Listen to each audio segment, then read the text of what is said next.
أعوذ بالله السميع العليم من الشيطان الرجيم من همزه ونفخه ونفثه بسم الله الرحمن الرحيم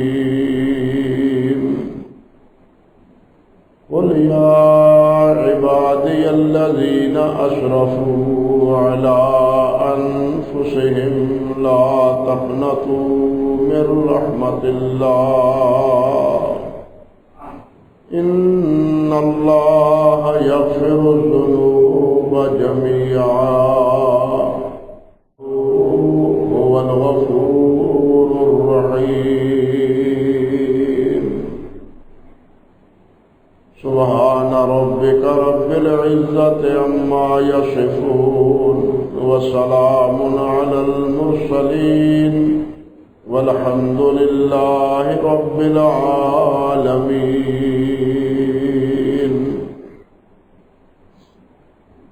محترم و معزز سامعین کرام،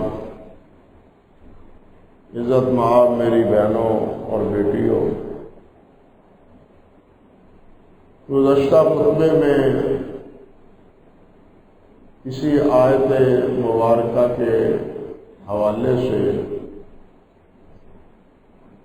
یہ عرض کر رہا تھا کہ اسراف کسے کہتے ہیں، اور اسراف کے بعد جو اللہ نے فرمایا ہے لا تقنطوا من رحمت اللہ،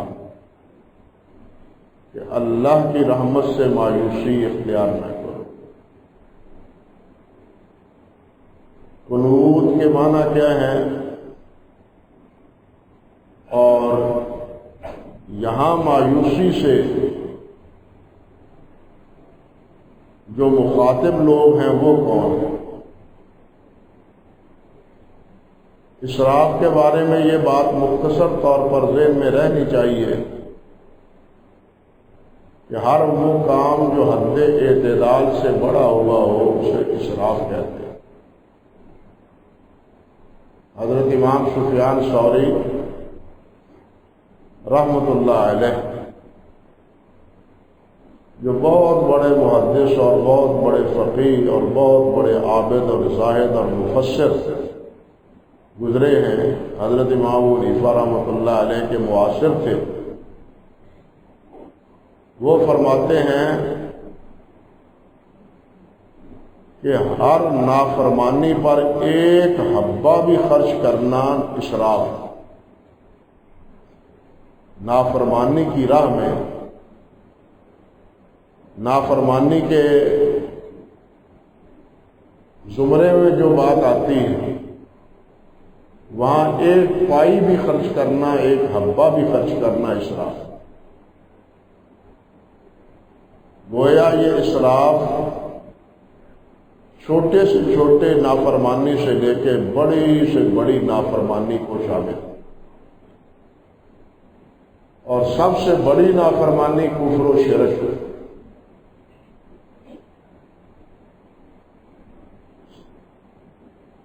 تو ان مسرفین کو مخاطب کر کے اللہ رب العزت نے فرمایا ہے کہ تم مایوس نہ ہو، میری رحمت سے نا امید نہ ہو۔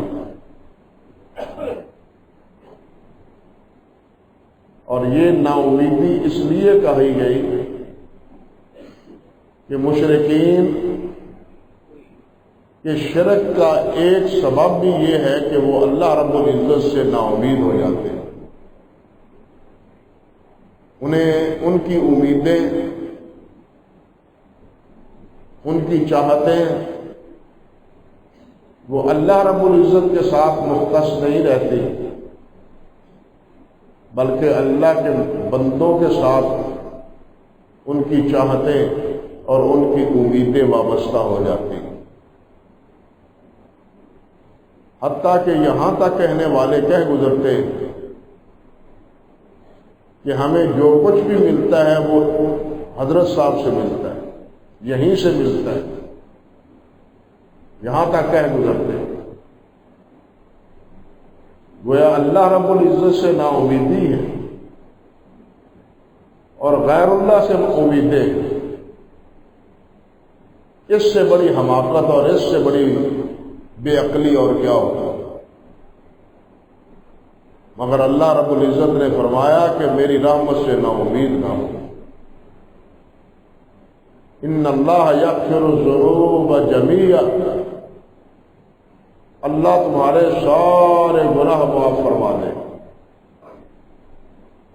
میں نے عرض کیا تھا کہ پہلے تو الذنوب میں الف لام استغراق کا ہے کہ تمام گناہ،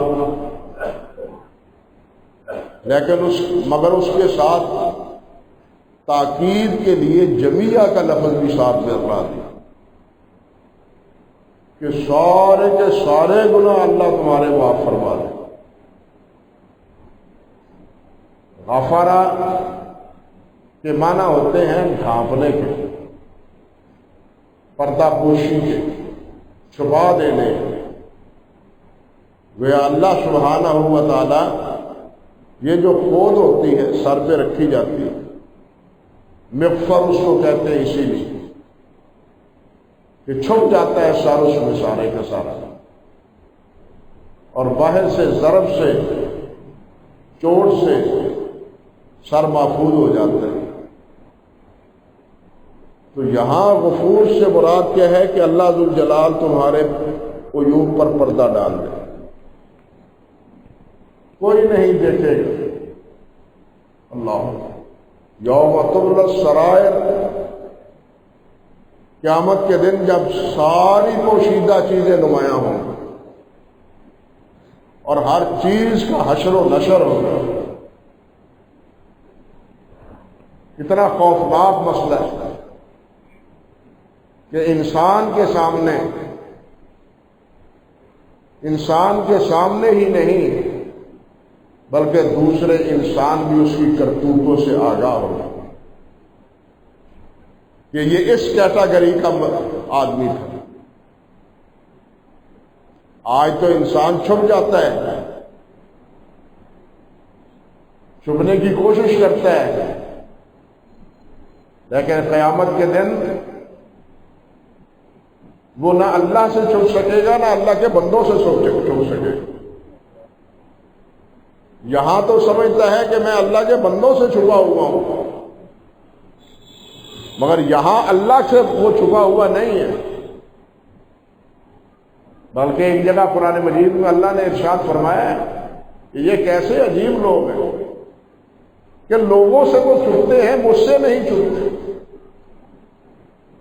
لوگوں سے چھپتے ہیں، لوگ نہ دیکھ لیں تو کیا میں نہیں دیکھ رہا؟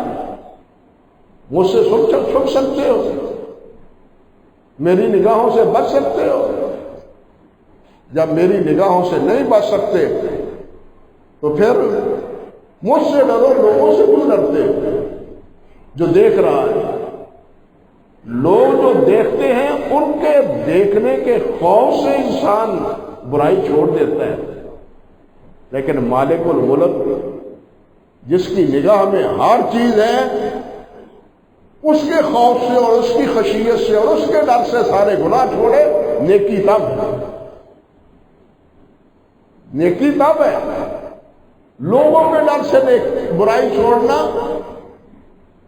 یہ تو کوئی نیکی نہیں، یہ تو اس نے اس لیے کیا ہے کہ میں لوگوں کی نگاہوں میں رسوا نہ ہوں۔ اس کا مطلب ہے اللہ کی نگاہوں میں جیسے مرضی رسوا ہوتے رہو۔ اللہ ذوالجلال ہمیں دنیا کی رسوائی سے بھی بچائے اور آخرت کی رسوائی سے بھی بچائے۔ حضرت ابراہیم علیہ السلام جو خلیل اللہ تھے، واتخذ اللہ ابراہیم خلیلا، جو خلیل اللہ تھے، وہ اللہ سے رب ذوالجلال سے دعا کرتے ہیں، رب لا تخزنی یوم یبعثون، یا اللہ مجھے قیامت کے دن ذلیل نہ کرنا، شرمندہ نہ کرنا، لوگوں کی نگاہوں میں شرمندہ نہ ہونا قیامت کے دن۔ یہ ابراہیم خلیل اللہ کہتے ہیں جنہیں اللہ نے کہا ہے کہ میں ابراہیم میرا خلیل ہے۔ اللہ اکبر کبیرہ۔ لیکن ہماری بے خوفی کی بھی انتہا ہے، ہماری لاپرواہی کی بھی انتہا ہے۔ ہم لوگوں سے ڈرتے ہیں لیکن اللہ سے نہیں ڈرتے۔ لوگوں سے خوف کھاتے ہیں، اللہ سے خوف نہیں کھاتے۔ کتنی بڑی حماقت اور کتنی بڑی بیوقوفی۔ تو اللہ نے فرمایا کہ میں تمہارے سارے گناہ چھپا دوں گا، لوگوں کے سامنے تمہارے گناہ نہیں نظر گے، لوگوں کے سامنے تمہیں ذلیل نہیں کروں گا، لوگوں کے سامنے تمہیں رسوا نہیں کروں گا، تمہارے گناہوں کو چھپا دوں گا، میں جانوں اور تم جانو۔ اللہ اکبر کرو، میں جانوں اور تم جانو، میرا تمہارے ساتھ واسطہ اور تعلق اور رابطہ ہے، اب میں تمہارے ساتھ معاملہ کروں گا۔ وہ معاملہ کیا ہے؟ انہ هو الغفور الرحیم، وہ بخشنے والا ہے اور وہ رحم کرنے والا ہے۔ اور یہاں دو چیزیں ہیں، پہلی بات تو یہ انہ، بے شک وہ الغفور الرحیم، وہ ہی بخشنے والا اور رحم کرنے والا۔ ڈبل تاکید ہے گویا کہ اللہ کے علاوہ گناہ کوئی معاف کرنے والا نہیں، اللہ کے علاوہ معافی دینے والا کوئی نہیں ہے، اللہ کے علاوہ چھوڑنے والا کوئی نہیں ہے۔ اللہ چھوڑے گا تو وہ چھوٹے گا۔ ہمارے ہاں تو غلط عقائد اور غلط نظریات ایسے پختہ ہو چکے ہیں کہ اللہ ذوالجلال کو تو معاذ اللہ ہم نے کھنڈے لگا دیے ہیں۔ اعوذ باللہ من الشیطان الرجیم۔ اللہ جس طرح قیامت کے دن مالک الملک ہوگا، قیامت کے دن کوئی بھی حرکت اللہ کی اجازت کے بغیر نہیں کر سکے گا۔ یارو اور کیا، حدیث میں آتا ہے رسول اللہ فرماتے ہیں صلی اللہ علیہ وسلم، مجھے اللہ سجدے کی اجازت دے گا تو میں سجدہ کروں گا۔ سجدہ ہے نا، اللہ کو کرنا ہے نا، سجدہ اللہ کی رضا کے لیے کرنا ہے، اپنی فروتنی اور عبدیت کا اظہار کرنا ہے۔ لیکن وہاں اللہ فرماتے ہیں اللہ مجھے اجازت دے گا تو میں اللہ کے ہاں سجدہ کروں گا۔ وہاں ہر معاملہ اللہ کی اجازت کے ساتھ ہوگا، اللہ کی مرضی سے ہوگا، کسی کی مرضی سے نہیں ہوگا، کسی کی اجازت سے نہیں ہوگا۔ اللہ جس کو اجازت دے گا، جس کو چھوٹ دے گا، وہ بولے گا، وہ کہے گا، اور وہ کہے گا جو اللہ کی مرضی ہوگی۔ اللہ کی مرضی کے خلاف وہ کچھ نہیں کہے گا، نہ کہنے کی کوشش کرے گا۔ یہ نہیں کہ اللہ ذوالجلال تو اسے عذاب دینا چاہے اور یہ اسے اٹھا کے جنت میں پھینک دے، جنت میں کی طرف روانہ کر دے، قطعاً ایسا نہیں ہوگا۔ وہاں وہ ہوگا جو اللہ چاہے گا۔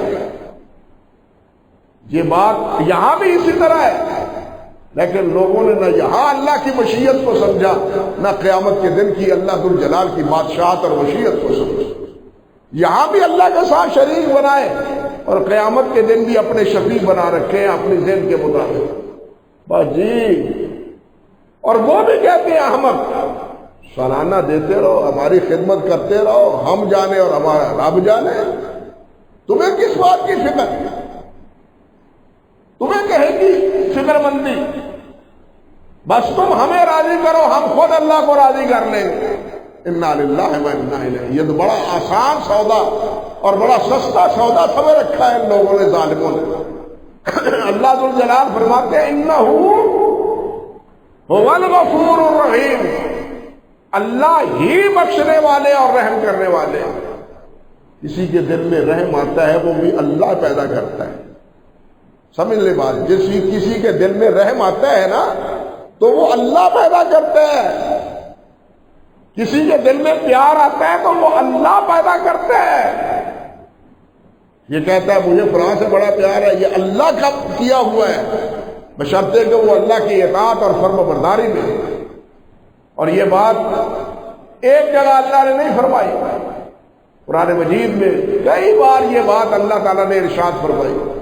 کہیں ارشاد فرمایا وَمَن يَغْفِرُ الذُّنُوبَ إِلَّا اللَّهُ، اللہ کے علاوہ گناہ بخشنے والا کون ہے؟ وَمَن يَغْفِرُ الذُّنُوبَ إِلَّا اللَّهُ، اللہ کے علاوہ کون ہے جو گناہ کو معاف کر دے؟ کہیں فرمایا نبئ عبادی انی انا الغفور الرحیم، میرے بندوں کو بتلا دو میں ہی بخشنے والا ہوں، کوئی اور نہیں۔ 90 عبادی میرے بندوں کو بتلا دو انی انا الغفور الرحیم، میں ہی بخشنے والا ہوں، کوئی اور بخشنے والا نہیں ہے۔ آپ نماز پڑھتے ہیں، نماز میں دعا کیا پڑھتے ہیں؟ ایک دعا وہ بھی ہے جو حضرت ابوبکر صدیق نے پوچھا تھا رضی اللہ تعالی عنہ نے کہ میں نماز میں کیا مانگوں اللہ ذوالجلال سے، تو نبی علیہ السلام نے یہ دعا سکھائی تھی۔ آپ بھی پڑھتے ہوں گے، اور اگر نہیں تو اس کو یاد کیا کریں اور پڑھا کریں وہ بھی۔ اللہم انی ظلمت نفسی ظلما کثیرا، اللہ اکبر۔ یہ ابوبکر صدیق ہے، یہ صدیق اکبر ہے، صرف صدیق نہیں، صدیق اکبر ہے۔ اور دعا کیا سکھا رہے ہیں؟ صدیق اکبر کو کون؟ حضرت محمد رسول اللہ صلی اللہ علیہ وسلم، جو سب سے زیادہ محبوب ہے اللہ کے رسول کے نزدیک، سب سے زیادہ پیارے ہیں نبی علیہ السلام کے نزدیک۔ انہوں نے پوچھا کیا مانگو؟ کہا ابوبکر یہ مانگو، اللہم انی ظلمت نفسی ظلما کثیرا، یا اللہ میں نے اپنے آپ پر بہت ظلم کیا، اپنے آپ پر بہت زیادتی کی۔ ولا یغفر الذنوب الا انت، ولا یغفر الذنوب الا انت، اللہ تیرے سوا کوئی بھی گناہ معاف کرنے والا نہیں ہے، تیرے سوا، تیرے علاوہ کوئی بھی گناہ معاف کرنے والا نہیں ہے۔ فاغفر لی مغفرۃ من عندک، میرے پلے تو کچھ نہیں، بس اپنی جناب سے مجھے معاف کر دو۔ اللہ اکبر کبیر، میرے پلے تو کچھ نہیں، میں کون سا عمل پیش کروں، کون سی نیکی سامنے رکھوں؟ نہیں نہیں، بس یہی ہے کہ آپ اپنی جناب سے بخش دیں۔ یہ ہے عبدیت کی انتہا، اور ساتھ یہ بھی اللہ اکبر، فاغفر لی مغفرۃ من عندک انک انت الغفور الرحیم، بے شک تو ہی بخشنے والا ہے اور تو ہی رحم کرنے والا ہے۔ وہ حدیث جو سید الاستغفار کے الفاظ سے صحیح بخاری میں، اور اس دعا کے بارے میں رسول اللہ صلی اللہ علیہ وسلم نے ارشاد فرمایا ہے کہ جو آدمی وہ صبح کے وقت پڑھ لے اور شام سے پہلے پہلے وہ فوت ہو جائے، صرف دل سے وہ دعا پڑھی ہو بشرطے، اور شام سے پہلے وہ فوت ہو جائے، فَهُوَ مِنْ أَهْلِ الْجَنَّةِ، وہ جنت میں جائے گا۔ اور جس نے شام کو پڑھ لی وہ دعا، صرف دل سے جس نے شام کو دعا پڑھ لی اور صبح ہونے سے پہلے وہ فوت ہو جاتا ہے، تو اللہ اس کو جنت عطا فرمائے گا۔ صحیح بخاری کی یہ روایت ہے۔ الفاظ کیا ہے؟ اللہم انی عبدک، اللہم انت ربی لا الہ الا انت، اللہم انت ربی، اللہ تو میرا رب ہے، لا الہ الا انت۔ بعض علماء نے اس حدیث پر مستقل کتاب لکھی ہے اس کی شرح میں، اور چاہیے کہ اس کا پورے 1-2 خطبے دیے جائیں، لیکن وقت نہیں، نہ ہی یہ موضوع ہے پورا۔ اللہ فرماتے ہیں، نبی علیہ السلام فرماتے ہیں کہ کیا ہے؟ اللہم انت ربی لا الہ الا انت خلقتنی، اللہ تو نے مجھے پیدا کیا، وانا عبدک، اور میں تیرا بندہ ہوں، وانا علی عہدک ووعدک ماستطعت، اور میں یا اللہ حسب استطاعت جو وعدہ ایمان لا کے میں نے کیا ہے میں اس کی بجا آوری کروں، اس عہد کو نبھاؤں گا۔ یہ بڑی گہری بات ہے۔ وانا علی عہدک ووعدک ماستطعت، تیرے ساتھ وعدہ اور تیرے ساتھ عہد۔ ہم اللہ سے کیا عہد کرتے ہیں؟ کبھی خیال کیا ہے؟ لا الہ الا اللہ محمد رسول اللہ پڑھ لیا تو اس کے پڑھنے کے بعد گویا ہم نے اللہ سے ایک عہد کیا ہے، اللہ سے ایک وعدہ کیا ہے کہ تیرے علاوہ کسی کی پرستش نہیں کریں گے اور تیرے محبوب تیرے حبیب کے علاوہ کسی کی پیروی نہیں کریں گے۔ یہ ہمارا تیرے ساتھ عہد ہے۔ لا الہ الا اللہ محمد رسول اللہ پڑھنے سے یہ عہد خود بخود اس میں شامل ہے، ہم نہیں سمجھتے۔ نکاح کا معاملہ بھی یہی ہے، نکاح کے معاملے میں بھی خامد بیوی کے ساتھ ایک عہد کرتا ہے، وہ وعدہ کرتا ہے تجھے یہ قبول ہے، قبول ہے۔ اب قبول کا کیا مطلب ہے کہ اس کا خرچہ، اس کا نان و نفقہ، اس کی رہائش، اس کا علاج معالجہ، اس کی ساری ضرورتیں وہ میں کفالت کروں، وہ میں کفالت۔ یہ نہیں کہ بیمار ہو جائے جا پیکے چلے جا علاج کروا کے آ، یہ وعدے کے خلاف ہے، عہد کے خلاف ہے۔ زچگی کا موقع ہے جاؤ والدین کے پاس، پہلا شرط ہوتا ہی ان کا ہے سب سے حالت کی باتیں، یہ اس عہد کے خلاف ہے جو اس نے کہا قبول ہے۔ آپ سمجھتے ہیں قبول کا مطلب یہ ہے کہ یہ میری بیوی بن گئی بس؟ نہیں، اس قبولیت میں یہ ساری چیزیں شامل ہیں، اللہ کے رسول نے ان کو شامل کیا ہے، تفصیل کی گنجائش نہیں۔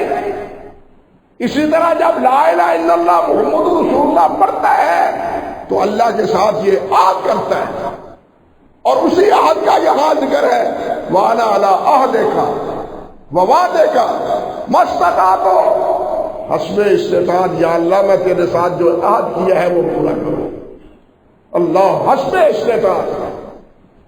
اور آگے کیا؟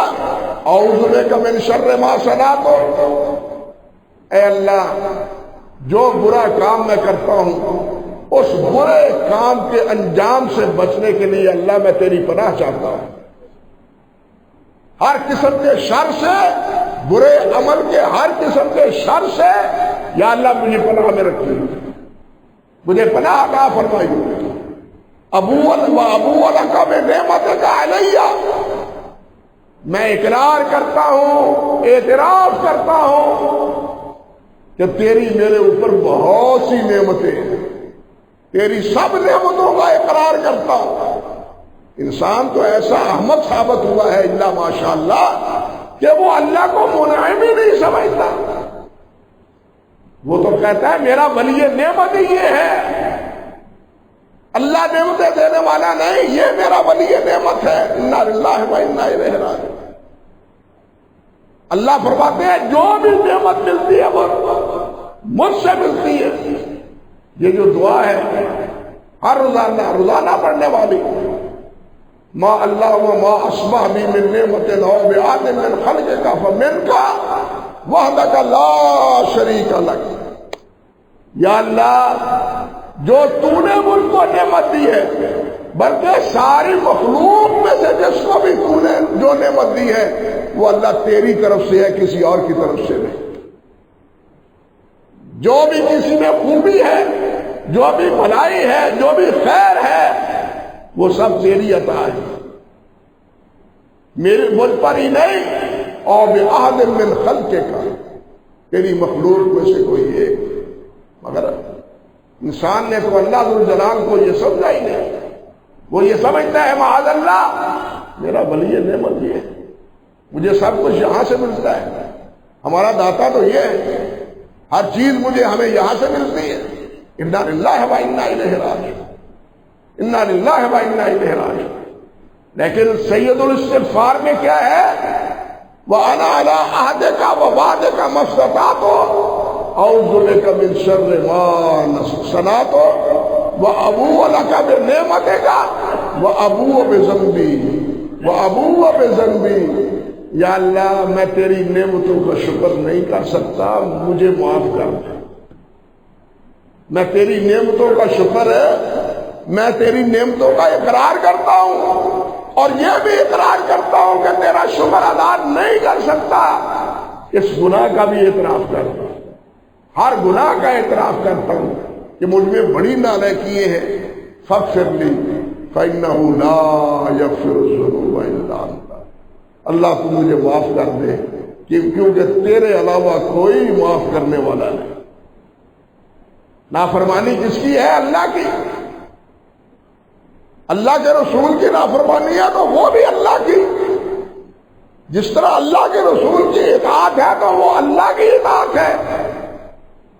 من یطع الرسول فقد اطاع اللہ، جو رسول کی نافرمانی کرتا ہے وہ اطاعت کرتا ہے، وہ اللہ کی اطاعت کرتا ہے۔ اسی طرح جو رسول کی نافرمانی کرتا ہے وہ اللہ کے رسول کی نافرمانی، اللہ کے رسول کی نہیں بلکہ اللہ کی نافرمانی کرتا ہے۔ اللہ اکبر کبیرہ۔ اس لیے بخشنے والا کون ہے؟ انہ هو الغفور الرحیم، وہ ہی بخشنے والا ہے۔ اللہ اکبر۔ اور یہاں غفور، غفر کے معنی پہلے بتلا چکا ہوں، ڈھانپنا، پردہ پوشی کرنا، چھپانا، ڈھانپ دینا۔ یہاں یہ بات بھی یاد رہے، میں یہ پہلے بھی ایک دفعہ بیان کر چکا ہوں، سورۃ فاطر کی تفسیر میں بھی لکھ چکا ہوں کہ اللہ سبحانہ و تعالیٰ کی اس حوالے سے 3 صفات، اللہ غافر ہے، اللہ غفور ہے، اللہ غفار ہے۔ اللہ غافر ہے، اللہ غفور ہے اور اللہ غفار ہے۔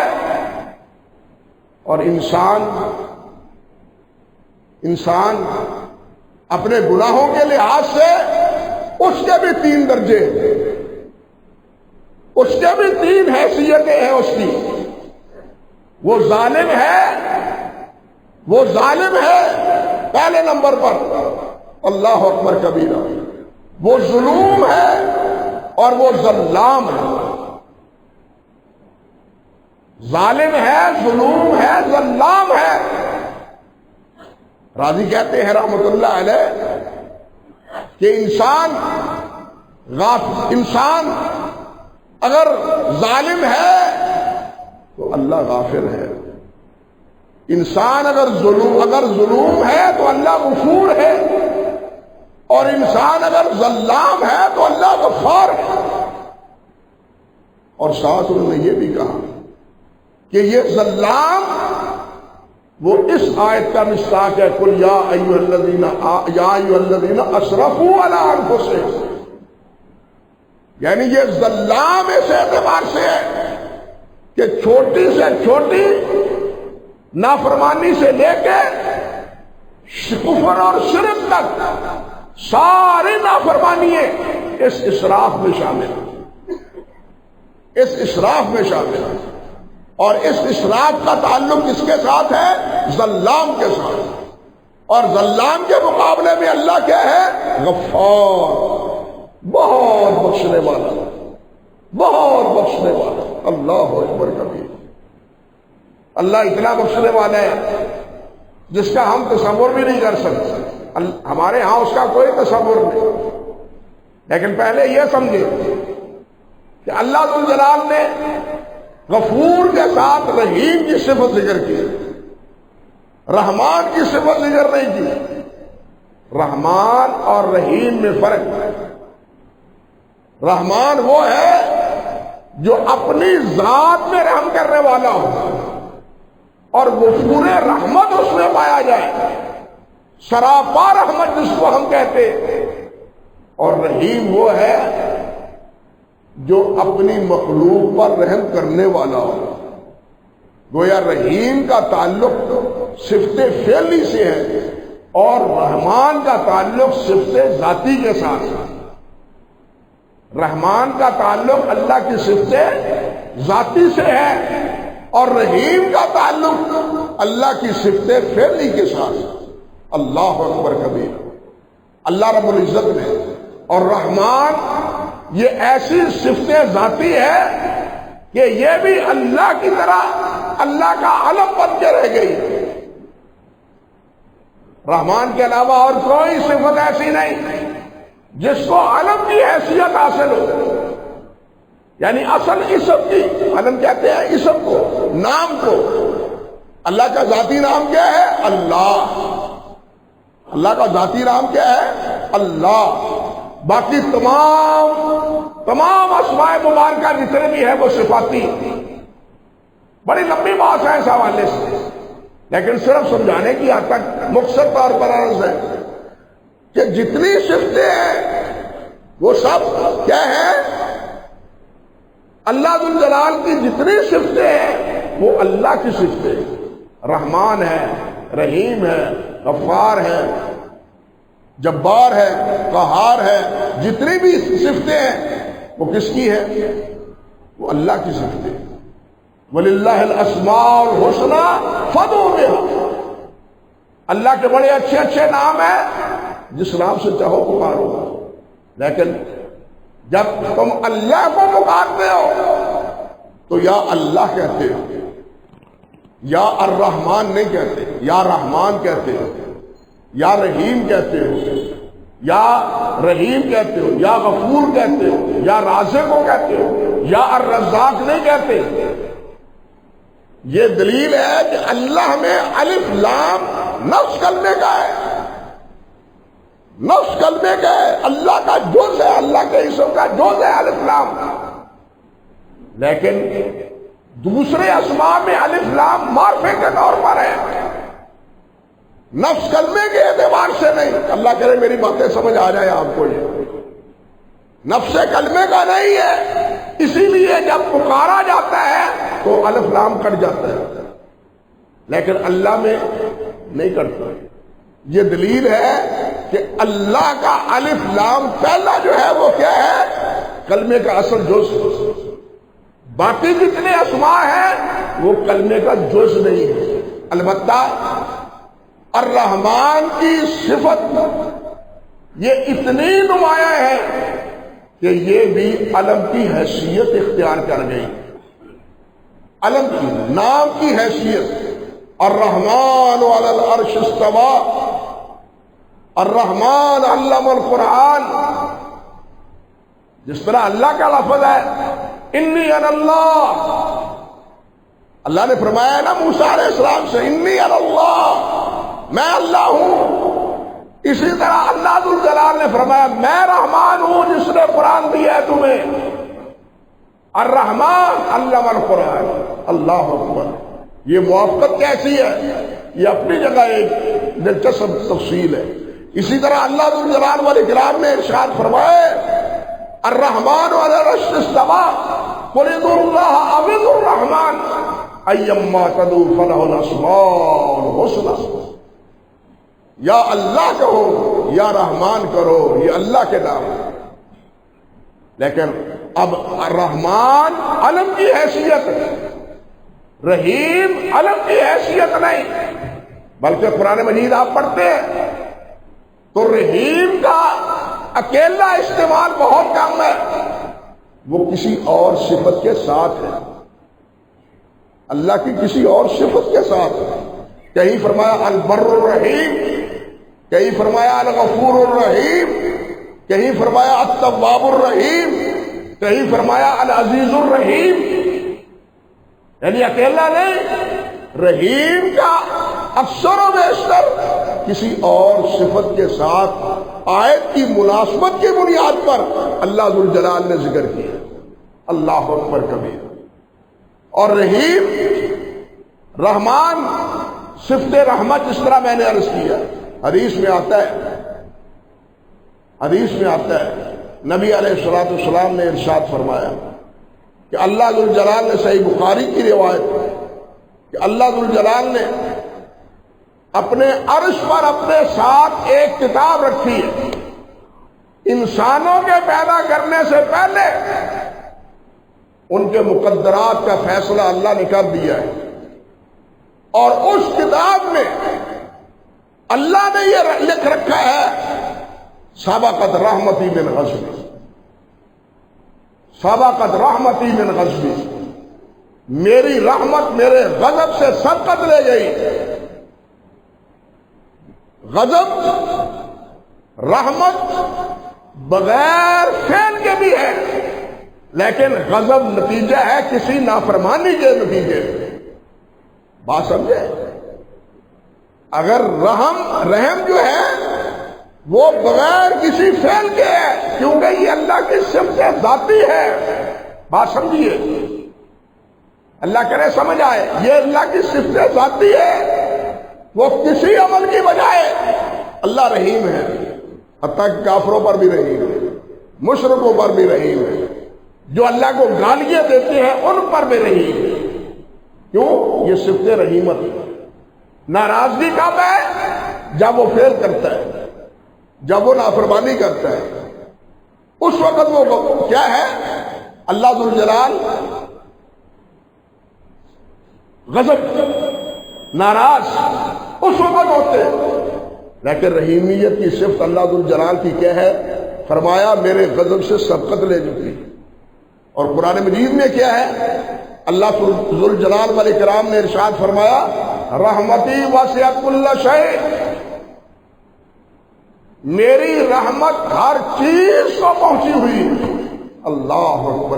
کبھی غور کرو، انسان تو انسان، کون سی چیز ہے جس کا وجود خود بخود ہے اللہ کے بغیر؟ جس کو جو وجود ملے وہ اللہ نے دیا ہے۔ اس لیے ہر ایک پر اللہ کی رحمت کیا ہے؟ وہ شامل حال ہے۔ وہ جیتا ہے، کھاتا ہے، پیتا ہے، انسان ہی نہیں، حیوان بھی، کیڑے مکوڑے بھی، حتیٰ کہ تحت الثری میں رہنے والے کیڑے بھی، ان کو بھی دینے والا کون ہے؟ وہ رحیم ہے، وہ رحیم ہے۔ اسی لیے فرمایا رحمتی وسعت کل شیء، میری رحمت ہر شے کو، بندوں پر نہیں کہا، میرے بندوں پر نہیں کہا، لا کل شیء، ہر چیز پر میری رحمت وسیع۔ اللہ اکبر کبیرہ۔ اور ایک جگہ اللہ کیا فرماتے ہیں؟ کتب ربکم علی نفسہ الرحمہ۔ اللہ اکبر۔ کتب ربکم علی نفسہ الرحمہ، اللہ نے اپنے آپ پر رحمت کو لکھ دیا ہے کہ میں رحم کروں گا، ما انا بظلام للعبید، میں اپنے بندوں پر ظلم نہیں کروں گا، میں رحیم بنوں گا، ظلام نہیں بنوں گا، ظالم نہیں بنوں گا۔ اللہ اکبر کبیرہ۔ اس سے آپ اندازہ کیجئے کہ اللہ کی رحیمیت کا وفور کتنا ہے اور اس کی بے حد و انتہا کتنی ہے۔ حدیث میں آتا ہے، نبی علیہ السلام نے فرمایا، صرف ایک حدیث بیان کر کے بات ختم کرتا ہوں، صحیح مسلم کی روایت ہے، حضرت ابو ہریرہ رضی اللہ تعالی عنہ فرماتے ہیں لو یعلم الکافر ما عند اللہ من الرحمہ ما قنط من جنت، اگر کافر کو پتا چل جائے کہ اللہ کی رحیمیت کی وسعت کیا ہے تو وہ اللہ کی جنت سے نا امید نہ ہو۔ اور کیا پوچھتے ہیں؟ کافر بھی کوئی اللہ کی رحمت کا علم نہیں، وہ تو اللہ کو مانتا نہیں، اللہ کی عظمت کو سمجھتا ہی نہیں۔ فرمایا اگر وہ بھی سمجھ جائے اللہ کی رحمت کو تو فرمایا ما عند اللہ من الرحمہ ما قنط من جنت احد، تو کوئی بھی جنت سے نا امید نہ ہو۔ اللہ سے نا امیدی نہیں ہونی چاہیے، اللہ سے امید ہونی چاہیے۔ اللہ سبحانہ و تعالی ہمیں امیدوار ہی رکھے، اپنی رحمت کا بھی اور اپنی جنت کا بھی، کیونکہ جنت بھی اللہ کی رحمت کا مظہر ہے، جنت بھی اللہ کی رحمت کا کیا ہے؟ مظہر ہے۔ اور غضب جو ہے اس کا مظہر کیا ہے؟ جہنم ہے۔ جہنم اللہ کے غضب کا مظہر ہے۔ جہنم سے جنت اسی لیے وسیع ہے، جہنم سے جنت اسی لیے وسیع ہے کہ اللہ کی رحمت غضب سے وسیع ہے۔ بات سمجھے؟ اسی لیے۔ اور میں نے ایک دن کہا تھا، وہ کسی شاعر نے بہت اچھی بات کہی، وہ کہتا ہے کہ جہنم اگر وسیع ہے تو جنت وسیع تر، جہنم اگر وسیع ہے تو جنت وسیع تر۔ لا تقنطوا جواب ہے حل میں مزید کا، لا تقنطوا جواب ہے حل میں مزید کا۔ جہنم سے اللہ ذوالجلال کو حلم طلب، بھر گئی ہو تم، وہ کہے گی حل میں مزید، اور ہے تو لاؤ، اور ہے تو لاؤ۔ جہنم بولے گی، لیکن جنت وہ بھرے گی نہیں۔ اللہ ایک اور انسان پیدا کرے گی اور مخلوق پیدا کرے گی اور اس کو جنت میں بسائے گی۔ جنت اتنی وسیع ہے جس کا ہم تصور ہی نہیں کر سکتے۔ گویا ہم اللہ کی رحمت کی وسعت کا تصور ہی نہیں کر سکتے کہ وہ کتنی وسیع ہے۔ اللہ اپنی اس وسیع رحمت کی بنا پر، فرشتے بھی یہی دعا کرتے ہیں، ہم بھی یہی دعا کرتے ہیں، اللہ اپنی وسیع رحمت کے وسیلے سے ہمیں معاف فرما دے اور ہمیں دنیا میں بھی اپنی رحمت اور آخرت میں بھی اپنی رحمت سے نواز دے۔ وآخر دعوانا ان الحمد للہ رب العالمین۔